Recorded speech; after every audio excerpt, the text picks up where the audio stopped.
જયેશ અમારા ઘરે અમને મળવા આવ્યા એટલે એમ કીધું કે મારા મેરેજ થયા નથી કહે છે, હું તમારી દીકરી જોડે લગ્ન કરવાનું છું કહે છે. મને એની મમ્મી કીધું અને મારા હસબન્ડના પપ્પાએ કીધું.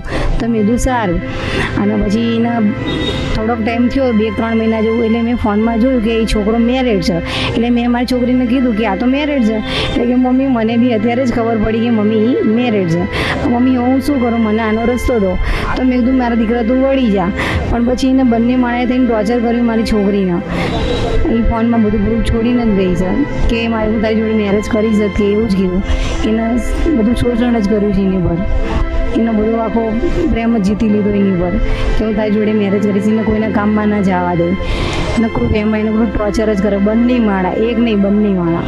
જયેશ અમારા ઘરે અમને મળવા આવ્યા એટલે એમ કીધું કે મારા મેરેજ થયા નથી કહે છે, હું તમારી દીકરી જોડે લગ્ન કરવાનું છું કહે છે. મને એની મમ્મી કીધું અને મારા હસબન્ડના પપ્પાએ કીધું. તો મેં કીધું સારું.